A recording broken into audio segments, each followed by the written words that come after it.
This is an audio recording of Giraffes Can Dance by Parker-Rees, read by Janay Morgan.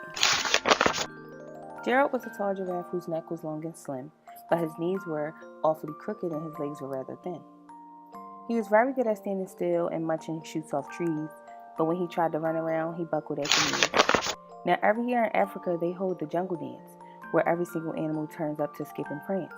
And this year, when the day arrived, poor Gerald felt so sad because when it came to dancing, he was really very bad. The warthogs started waltzing and the rhinos rock and rolled. The lions danced a tango that was elegant and bold. The chimps all did a cha-cha with a very Latin feel, and 8 baboons then teamed up for a splendid Scottish reel. Gerald swallowed bravely as he walked toward the floor, but the lions saw him coming and they soon began to roar. "Hey, look at clumsy Gerald," all the animals sneered. "Giraffes can't dance, you silly fool. Oh, Gerald, you're so weird." Gerald simply froze up. He was rooted to the spot. "They're right," he thought. "I'm useless. Oh, I felt like such a clock." So he crept off from the dance floor and he started walking home.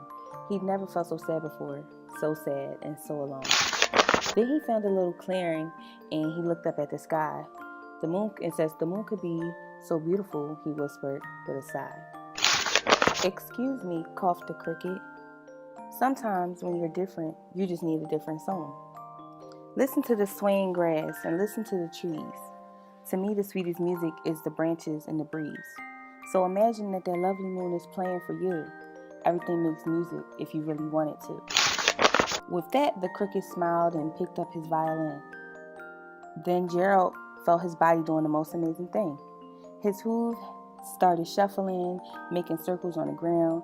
His neck was gently swinging, his tail was swishing around. He then threw his legs out sideways and he swung them everywhere. Then he did a backward somersault and moved up in the air. Gerald felt so wonderful, his mouth was open wide. "I am dancing, yes, I am dancing, he cried. Then one by one, each animal who'd been there at the dance arrived while Gerald boogied on and watched him, quite entranced. "It's a miracle," they shouted. "We must be in a dream. Gerald's the best dancer we ever seen.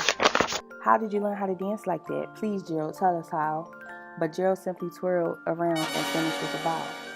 Then he raised his head and looked up at the moon and stars above and said, "We all can dance when we find the music that we love."